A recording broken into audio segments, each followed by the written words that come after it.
Hi, everyone. I'm Doug Mehne, chair of the Boston Blockchain Association, or BBA, as many of you know it. We are very proud to continue our series on the institutional adoption of blockchains and digital assets, kicking off our series on March 11th. I was honored to have the opportunity to moderate a fireside chat with SEC Commissioner Hester Peirce. The commissioner outlined for us her perspectives on the current regulatory landscape, recent SEC decisions, what that process looks like, and how we can potentially collaborate between the SEC and industry. My sincere thanks to the commissioner and her team for joining us on March 11th. We would like to share that interview with you all. I would also like to thank our sponsors, our participants, and our members and panelists for joining us on March 11th, and I would encourage you all to join us if you are part of the institutional ecosystem. Thank you. Thank you, everyone. I don't think that this institutional crowd and audience needs any introduction to SEC Commissioner Hester Peirce. I think there are very few leaders in our industry that have the pedigree, the insights, and the balanced perspectives that the Commissioner brings to our institutional ecosystem. So thank you very much for joining us today. Thank you for your leadership, and thank you for your willingness to challenge the status quo of what this journey that we are all going through. Well, Doug, thank you for that nice introduction, and thanks to you and the Boston Blockchain Association and Jim for your amusing story. My father has similar stories of the Boy Scouts in the back of our family van doing hijinks in the back, which also got him in trouble. But anyway, I will say that my views are my own views as a commissioner, not necessarily those of the SEC or my fellow commissioners. I'm looking forward to the conversation and the chance to talk with some of you afterwards as well. Thank you. Emin, thank you to you as well for all the collaboration leading up to today. To get us started, can you share your path to the SEC twice and how you have come to the unofficial title of Crypto Mom? Sure. So I studied economics undergrad and went to law school, and the combination of those two things made securities law a natural fit. I did not intend to go work at the SEC. That was never in my game plan. But I worked at a law firm where we did a lot of securities law, and I realized a lot of my colleagues had worked at the SEC. I realized the importance of working at the SEC to understand how it worked from the inside, and also had heard that it was a great place to work. So I ended up there in the Division of Investment Management as a staff attorney writing mutual fund regulations. Again, not what every little girl dreams of doing when she grows up, but I did enjoy that. Then got a chance to work in a commissioner's office, which I also enjoyed, but thought I'd never want to be an SEC commissioner. So I left and did some other things, but then got the opportunity to come back as a commissioner. And by that point, I was fed up enough with policy that I thought, well, I might like to have a hand in pushing the SEC a little bit on issues like innovation. And so that's how I got back to the SEC as commissioner, and really was thinking about innovation writ large, but crypto was very much coming into contact with the SEC at that point, and there were a lot of people who were coming to the SEC with backgrounds that were sort of non-traditional and asking, why does the SEC do things a particular way? And I thought that was really healthy kind of prodding of the SEC from a group of people who were, again, not your typical SEC interlocutor. So anyway, that led me to be thinking about these issues. And of course, the Bitcoin exchange traded product, I got to the SEC in 2018. We were looking at Bitcoin exchange traded products way back then. I didn't understand why we weren't approving them even back then. And so I wrote my first dissent in 2018. That's how I got the name Crypto Mom based on that dissent. And Crypto Mom was very unhappy for 5 years. But finally we got one of those a number of those products across the finish line. So that was exciting. On a personal note, do you embrace this title, or do you sometimes just cringe? Well, I think like any mom, you get kids that you don't really anticipate But I think the real problem with a title like that is that the government's not. I'm a firm believer in the government not being anyone's parent. I believe that Americans need to think for themselves, and so I think the title is kind of funny, but I do push back against any notion that the SEC is in a parental role, and I think a lot of the problems that we're experiencing today with the SEC stem from the fact that people are looking at the SEC to play a parental role. I say Americans are able to make their own decisions, and we should not stand in their way. Thank you. So I'd like to start by giving our guests insight into the SEC, the process of decision-making, your role as a commissioner, by starting with some recent examples that the SEC has made. I've heard you previously share, which you just touched on. You really can't understand the agency until you've been in it. You've recently written some very strong and independent statements about SEC decisions. I wish I had time to go through a number of them, but I'd like to focus on two. You just touched on the Bitcoin ETF approval, and in your statement, you said what you just talked about, which was this should have happened in months, if not years. And then on Wednesday, there was a cause for me to rewrite my questions based on the shapeshift judgment or enforcement, if you will. And I think that you and Commissioner Uyeda have stated what everyone in this room is thinking about the current regulatory environment. So could you start by just giving us your perspectives on these two decisions? Yeah, with respect to the Bitcoin exchange-traded product, I think the SEC, when it first encountered crypto, was scared. It's something entirely new, an asset class that it didn't really quite know what to do with. And that's understandable because there was a lot of stuff, and there still is a lot of stuff happening around crypto that is, it just looks a lot like other frauds we've seen in the past. And so I think that scared a lot of people at the SEC, and it made it harder to kind of view a Bitcoin exchange-traded product through the lens of how we've looked at other similar exchange-traded products in the past. And so when I looked at the Bitcoin ETP, I said, well, it doesn't really look too different from what we've done. And so, you iterate on what you've done before, and it shouldn't really require a whole new thought process to get there. But it did, and it ultimately took a court telling us, hey, you can't be arbitrary and capricious when you think about these things. And so that nudge, I think, moved us to an approval. But as you saw, it was an approval that was a 3-2 approval, and Chair Gensler was the tiebreaker. Commissioner Uyeda and I supported it, but Chair Gensler was the tiebreaker. But made it quite clear that he wasn't necessarily happily signing on to this. So I think we have to be careful, again, to go back to the mom point, right? I'm not anyone's mother. And so if we let a product like a Bitcoin exchange-traded product go live, I'm not telling you to buy it. I'm telling you, you make up your own mind. If you want it, you can buy it. If you don't want it, don't buy it. And I think it's kind of funny that so many people who are so critical of our decision to let these products go out onto the market, but they don't have to buy it. And so to me, it seems like the way to let these things happen is let the markets decide. If investors want a product, they'll buy it. If they don't, they'll move on to something else. So that was kind of my thinking on that. And I think, again, we should make it very clear we are not putting our imprimatur on something simply because we have said that an exchange-traded product can be built on top of it. That's not our role. We've had active futures markets in Bitcoin for a long time now. So, we've been able to see how that has played out. We've seen these products trading in other countries for a long time now. So we had a lot of evidence that should have made us comfortable much earlier.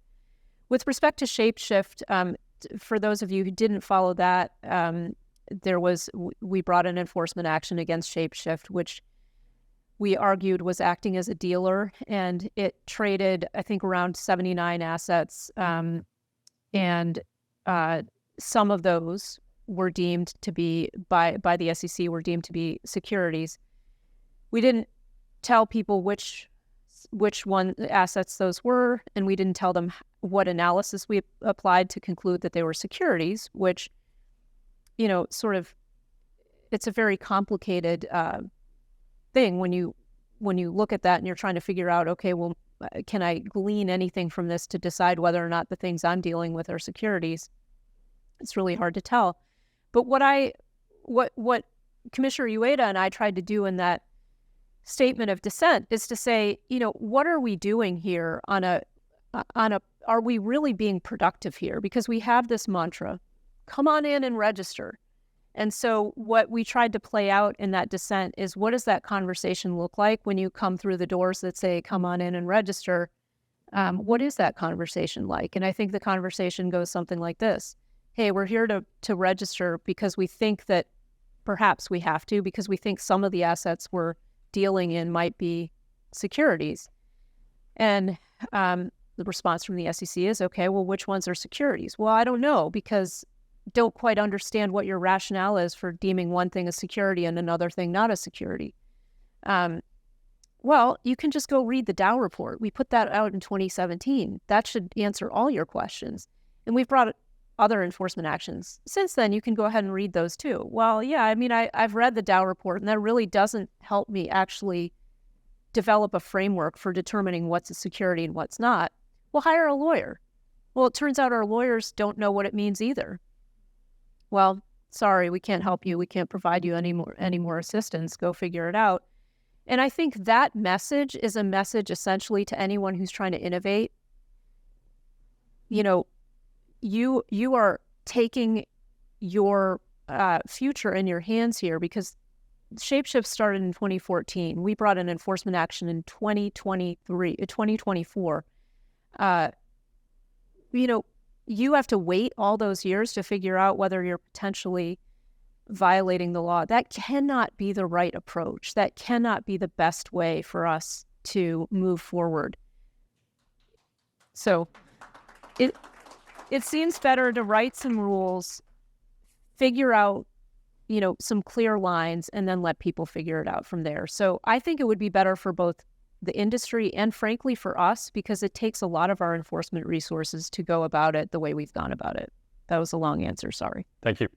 I think everyone would be interested to understand, what's it like to be on the inside of the SEC during these decisions, and at times seemingly a lone voice? Well, it certainly is nice to have Commissioner Ueda at the SEC, because I think he takes a very thoughtful approach to these issues. So it has been nice to have him there. I mean, look, I think the purpose of having a commission is to have 5 different voices, 5 different backgrounds. So I don't expect my colleagues to all jump on the same train that I'm on.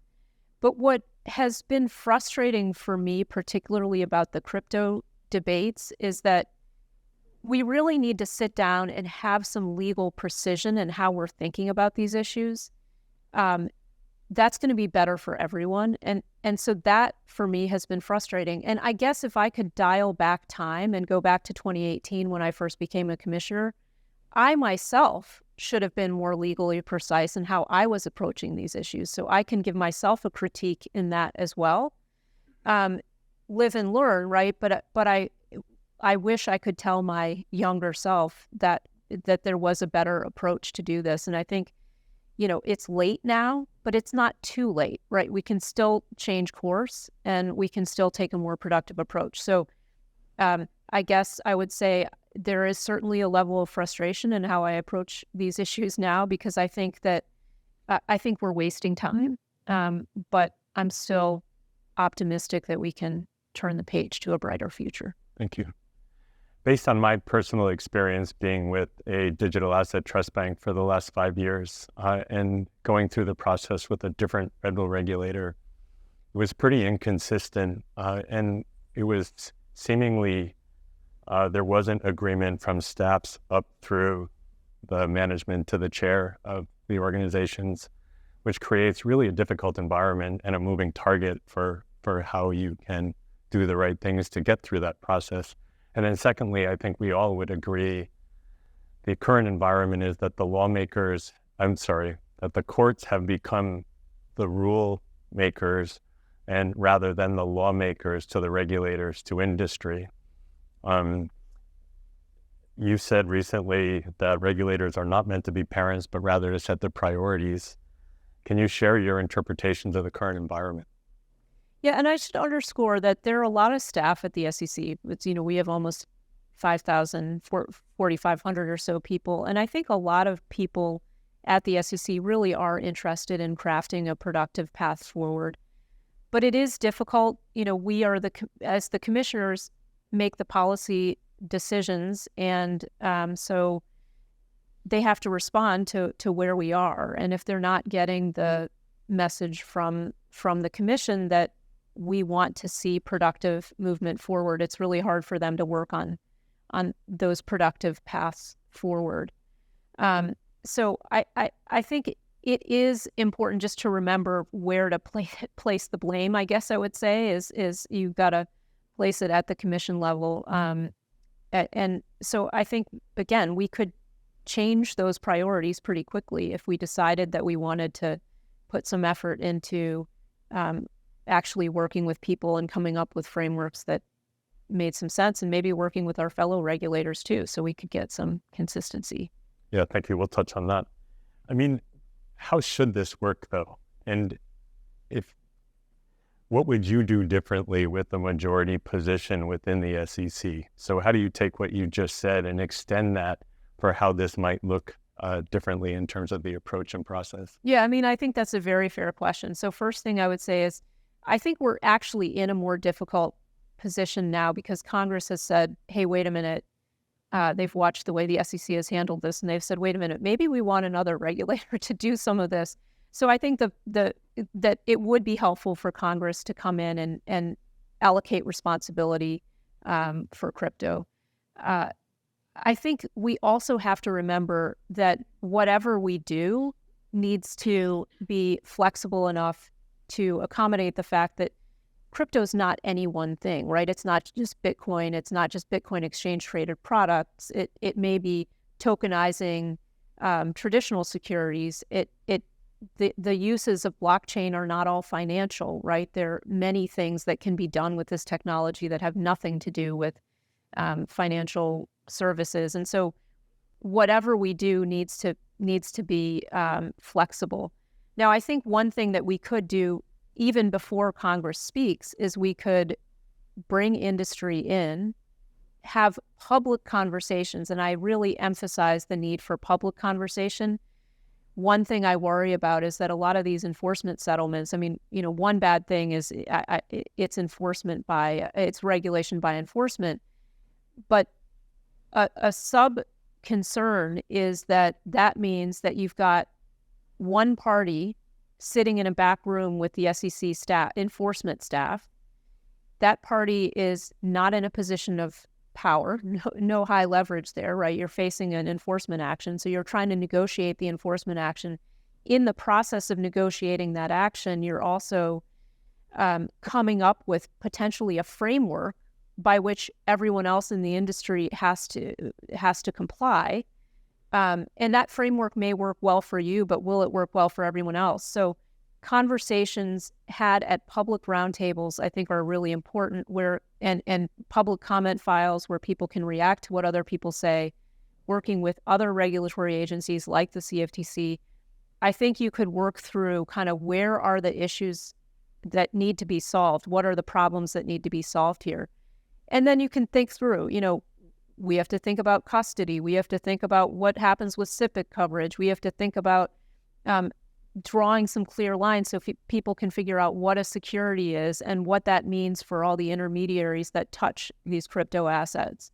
And we can use, and then everyone understands it might be nice in an initial point offering for someone buying into that offering to get some disclosure. What should that disclosure include? What should it look like? What makes sense in terms of thinking about how long those obligations to to make those disclosures run? Are we really thinking accurately about what the security is? Is it the token itself, or are we talking, if we're talking about something that was issued that was offered in a securities offering as part of an investment contract, can we pull the token away from the rest of the investment contract so that in secondary sales, is it still deemed to be a security? We need to pin some of these things down, and I think we could do that, again, with involvement of people who are working with these things day to day. Investor protection advocates could also be part of that conversation. We want it to be a broad conversation, and then I think we could come up with some really good approaches, and then using our exemptive and no action authority to allow people to try things. And that means coming up with exemptions that are actually workable. You can't create a special purpose broker-dealer system that doesn't allow people to have non-securities alongside crypto asset securities, because it just doesn't work. So those kinds of things, I think, are what I would do. So is there a Howey test 2.0?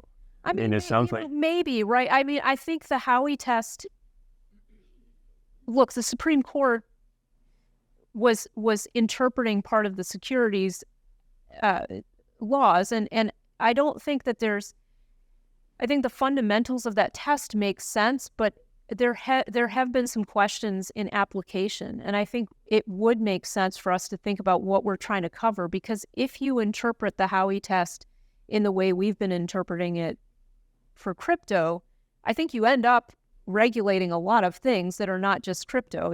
As I've said in some of my other statements, I think you end up in a place where you're regulating all kinds of physical collectibles too. You could be regulating luxury watches. You could be regulating all kinds of things. Do we really want to be in that situation? And so maybe thinking about what parameters make sense, maybe that is something that the SEC should spend some time thinking about. Thank you. Switching gears, with the Bitcoin ETF approval, does that change the efficiency and the approval process? We're right in the middle now of consideration for an ETH ETP. Will that be different because it's a different product and a different set of considerations, or can it piggyback, if you will, for the process, the most recent process that the Bitcoin ETF went through? It's a little difficult for me to address that question simply because we have some of these under consideration. And of course, facts and circumstances always matter. You've got to look at the different facts that apply to ETH versus Bitcoin and those kinds of things. But I hope that we don't end up in a situation where we deviate from precedent, as we did when we were first looking at the Bitcoin exchange traded products. We do have precedent in other kinds of products, and I think there should be a clear line that you can follow through that. But really, I can't say anything about the what, when, where, how, if on the. Okay.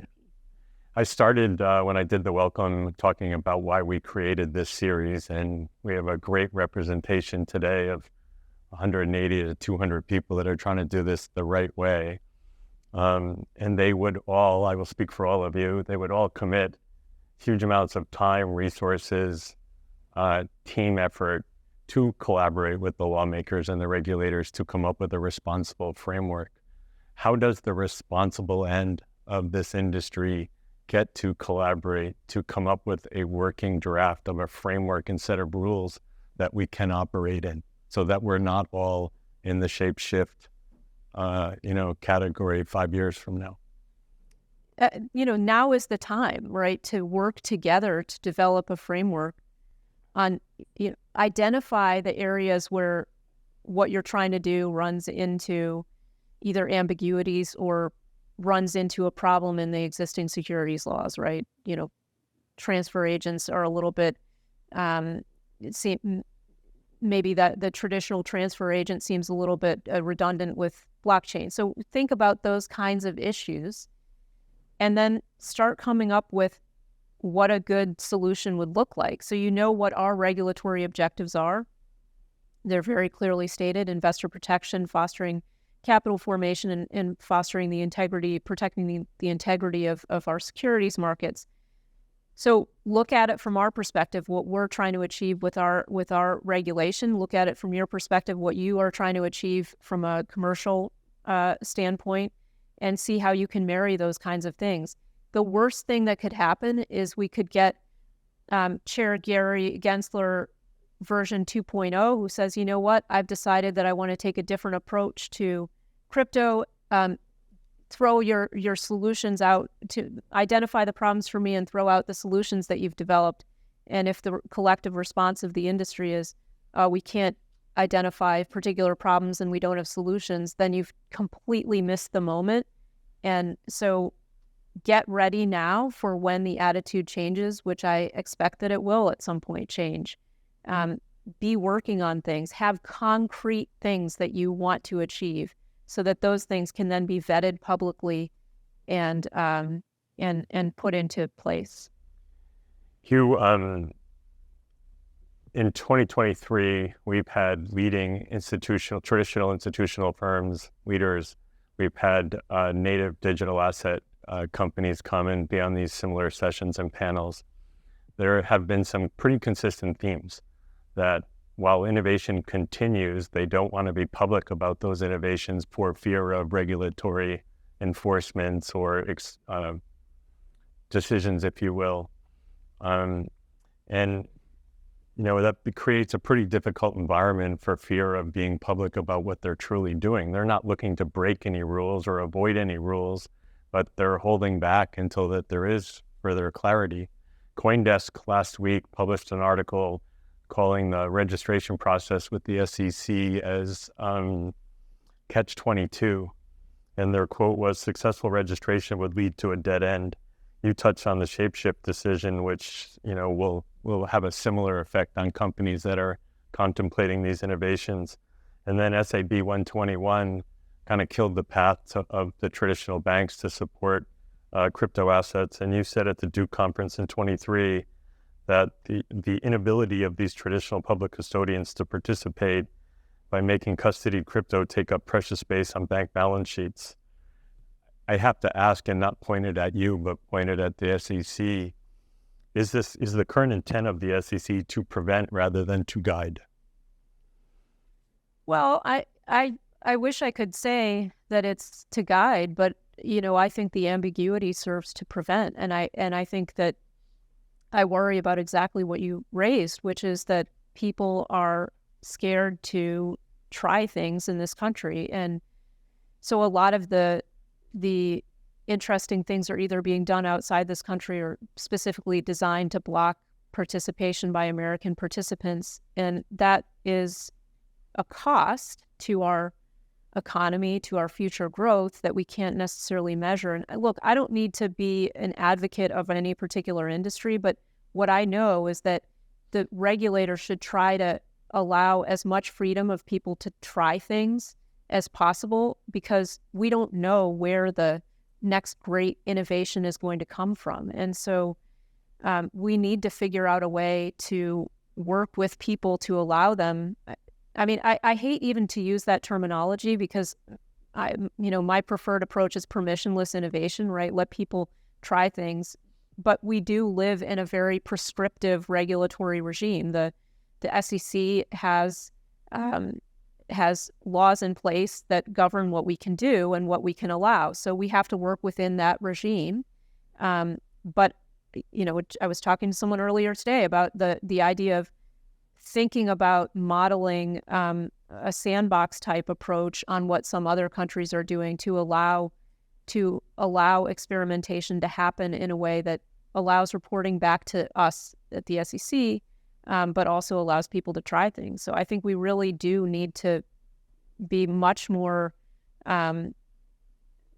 purposeful about figuring out how we can better allow innovation to move forward. Some of the saddest meetings I have are people who come in and they say, "Hey, Hester, we're trying to build something. We've been in talks with the SEC staff or with FINRA, and we just don't know where we are in the process. And the people who are funding us are giving us 2 more months. Are we going to get approved in those 2 months, or do we have to shut down?" And do I have to shelve the dreams that I've been working on for the past 3 years or 5 years or whatever it is? And that's heartbreaking to me because we're not in a great place for that. And it should not be like that. We have legitimate regulatory objectives, but there's a way to meet those objectives, but also to allow innovation to move forward. And that's the balance that we do not have right at this point. I can very much relate to what you just described. I'm getting the flag here. But very quickly, you're touching on the cross-regulatory sandbox. Can you just kind of highlight for people? You've also previously mentioned a fintech, SEC fintech path as well. Are both of those things a 2024 path for firms that are here? No, because well, maybe. I mean, it depends, I guess, where people at the SEC come out. I mean, we don't have anything concrete in the works.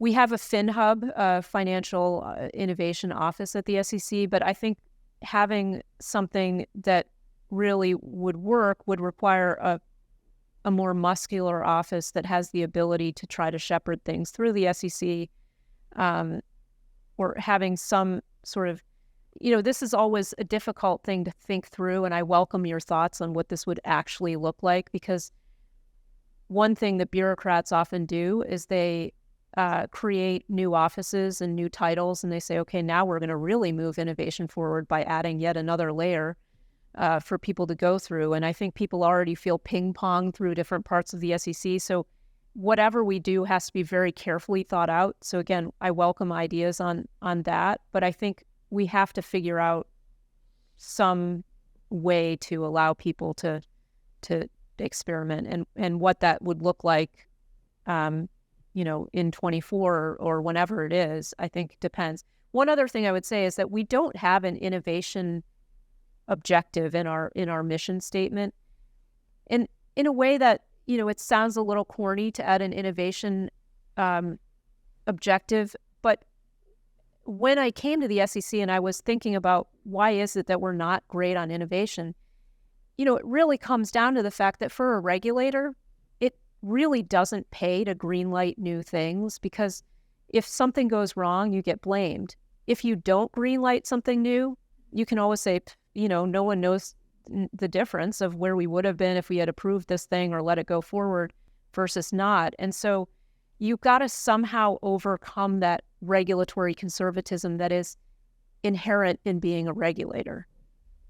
Thank you. And I would like to offer, from a Boston blockchain perspective and representing the 200 or so people here today, that we do need an innovation voice, that we would like to participate in establishing those frameworks and rules in any path that would be productive and give you the tools to help do that. But we represent all of these different firms that very genuinely want to do this the right and compliant way. Well, I mean, again, think about concrete ideas. The other thing I would say is that in your interactions with the SEC, you should feel empowered to say, what exactly is it that's blocking you from saying, yes, let's work through those issues. And you should have that dialogue and feel comfortable. If you're iterating off something that's already there, feel comfortable pushing back and saying, okay, where are we different from an existing product that's out there? What do we need to address? What concerns do you have? What are the legal impediments to us moving forward? I think empowering people to have that conversation is important too. That's how things have moved forward in the past. That's how we've